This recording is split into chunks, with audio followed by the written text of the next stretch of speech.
আপনারা এখন দেখছেন রাঘব ভবন, রাঘবের প্রাণ, নিতাই গৌর, রাধের শ্যাম। দেখুন কত ভক্তর ঢল নেমেছে রাঘব ভবনে পানিহাটি দণ্ড মহোৎসবে। এদিকে রঘুনাথ দাস তিনি পানিহাটি গ্রামে এলেন নিত্যানন্দ প্রভুর দর্শনে। একটা বট গাছের গোড়াতে আমার নিত্যানন্দ মহাপ্রভু বসে আছেন, চারিদিকে ঘিরে রয়েছেন অগণিত ভক্ত শিষ্যমণ্ডলী।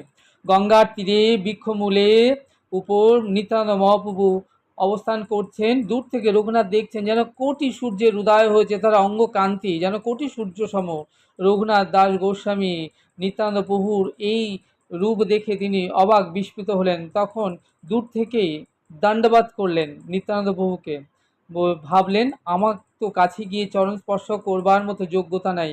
একজন সেবক বললেন নিত্যানন্দ প্রভুকে, প্রভু ওই দেখুন রঘুনাথ দাস আপনাকে প্রণাম করছে। প্রভু কহে, চোরা দিলি দর্শন, আজ তোরে দিমু দণ্ড। বললেন, চোরা এতদিনে এসেছিস, ওকে আজ আমি শাস্তি দেবো, যা ওকে ধরে নিয়ে আয়। সেবকগণ গিয়ে রঘুনাথকে ধরে নিত্যানন্দ প্রভুর কাছে এনে দিলেন। নিত্যানন্দ প্রভু রঘুনাথের মস্তকে তার চরণ দিলেন।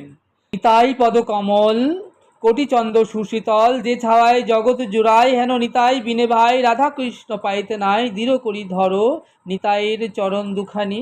ভক্তগণ হরিবোল বলে জয়ধ্বনি করে উঠলেন। এই যে রঘুনাথ তার চরণ পেলেন, আর চরণ পেয়েছিলেন কে না শিবানন্দর বুকে এই চরণ শিবানন্দ লাভ করেছিলেন। নিত্যানন্দ প্রভু রঘুনাথকে বললেন, নিকটে না আইসো চোরা, থাকো দূরে দূরে, আজ তোমারে পাইয়াছি দণ্ডমু তোমারে।